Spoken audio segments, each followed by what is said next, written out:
Let me ask you something. If I put a $300 million NBA contract in front of you right now, would you sign it? I know I would. So the question is, why did it take so long for the Boston Celtics and Jaylen Brown to come to an agreement on what is now the richest contract in the history of the NBA? And of course, the easiest answer to that is there's all kinds of little details that need to get figured out within a contract. It's not just the money, it's not just the years, there's player option stuff, there's trade kicker stuff. I get all of that, but this particular situation is getting a little bit weird because we've had multiple players already this offseason sign max and supermax contract extensions with their teams. Anthony Edwards, LaMelo Ball. But Jaylen Brown is a really interesting case here because there's been rumors the entire season that he might not want to be in Boston long term. But all that stuff went away the moment that he made an All-NBA team after the season, because as soon as he made the All-NBA team, he became eligible for a supermax, which meant that Boston was going to be able to offer him way more money than any other team around the league. But the thing that's weird about this is he could sign that contract and still not be a Boston Celtic a year from right now. Now, I've talked about this in a few other videos recently, but there's definitely a new trend going on right now in NBA free agency, which is that players are basically just getting the money, they're signing the contract, and then they're worrying about which team they play for later. Basically now, when you sign a contract with a team, you're really just signing the contract with the NBA in general. You're making no promises to actually complete that contract with your team, which is fair, right? Because all the other,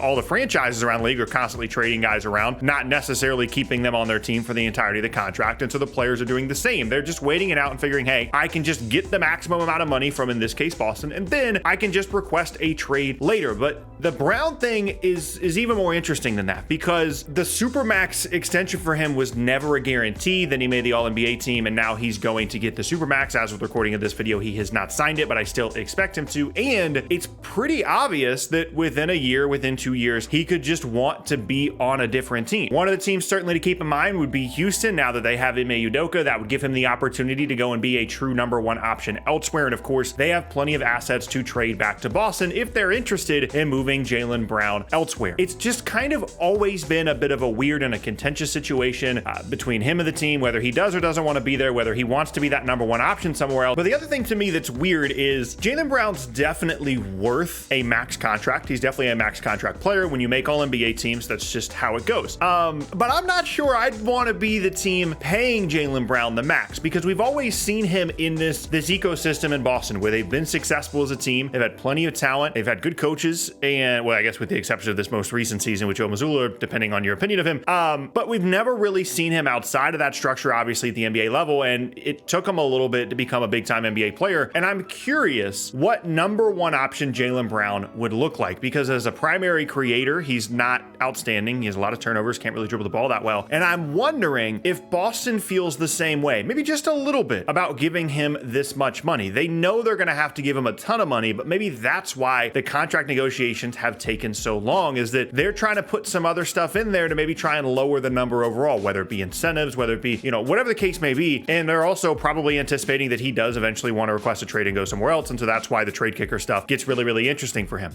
I want to make it clear, Jaylen Brown is an incredibly talented player, but if you put him on another team as a number one option, unless he is a top tier, all defense level player and is truly a top tier two-way guy, I don't think that offensively by himself, he's good enough to be the number one player on a championship team. I just don't. And when you're paying someone what is, over the lifetime of the contract going to be close to or exceeding $300 million, especially in this new era we're going into with the second apron and teams being especially concerned about their spending, I'd like to be pretty sure that that guy is good enough to be at least close to a number one option on a championship team. Now, the counter to that would be when they made the finals against Golden State, he was the best player in the series. Like, Jason Tatum wasn't that good. Some of the other role guys weren't that good. And Jaylen Brown was consistently aggressive. He was getting to the rim and he looked really, really good. And so he's going to have a ton of value for Boston no matter what. I think they're going to retain him. He's going to be on the team this upcoming season. But next offseason, I think all bets are off. Unless they win the title, this could be the last season. I feel like we've said this so many times, but it really could be the last season of the Jaylen Brown, Jason Tatum thing, which introduces an interesting possibility for the future for Boston. Because if you do trade him to, for example, Houston, let's say he wants to go to a team where he's the number one option, you're not getting a true star in return for Jaylen Brown. You're getting draft compensation, you're getting young players. And what does that do for you around Jason Tatum? And to me, what that sets up is a season where there is a lot on the line here for Boston. I think the only way that they could prevent Jaylen Brown from requesting a trade in a year, in 2 years, like without question, he will not do it is if they win the title. And they're certainly good enough to do it. I just don't know if the way that this team is put together post Kristaps Porzingis trade, and of course with Joe Mazzulla as the head coach, I don't know if they're built to be the favorite in the Eastern Conference. I think certainly they have some advantages over other teams, but that would be the real concern for me. And all this comes down to me, a very interesting season upcoming for Boston. Not only with Jaylen Brown's contract extension, not only with what they're going to do in the conference and try and win the title, but how those two things connect, and then what the future of Jaylen Brown looks like if he does eventually end up on a different team. Now, going back to Houston really quickly, the less talked about part of this to me is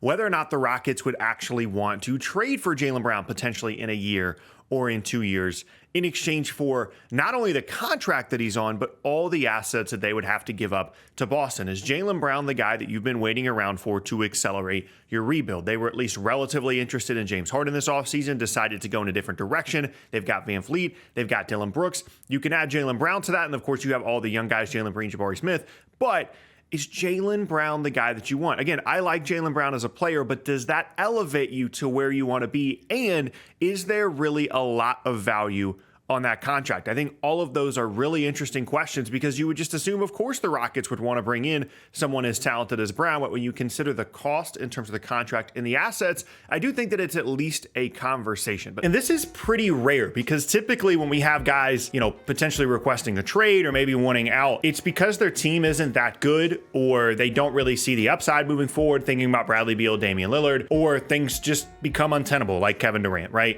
In Brooklyn, wanting to leave there. But a team that's been as successful as they have, largely as a result of the player that could potentially request a trade in Jaylen Brown, a team that's been to the conference finals a ton, a team that's had a lot of playoff success, a team that was in the finals 2 seasons ago. That kind of situation with that player requesting a trade is incredibly rare. And what feels like a time in the NBA where there's a lot of unprecedented things happening, second apron, players requesting trades after signing big contracts at an unprecedented rate, it feels like this could be maybe the strangest thing that could happen. A guy that could have that much success and still just want to be somewhere else. Maybe that's what it comes down to, is like he's been in Boston for his entire professional career. He's a completely different person than he was when he was drafted, and he'd like to be elsewhere. He just liked different experiences. He liked to test himself as a number one option, something that we've seen with other players in the past. And the first step for him was always to get as much money as possible, in this case, the true supermax, and then go from there. And it's just a new era that we're entering into in the NBA where you sign the contract and that means nothing in terms of your long-term future and prospects of sticking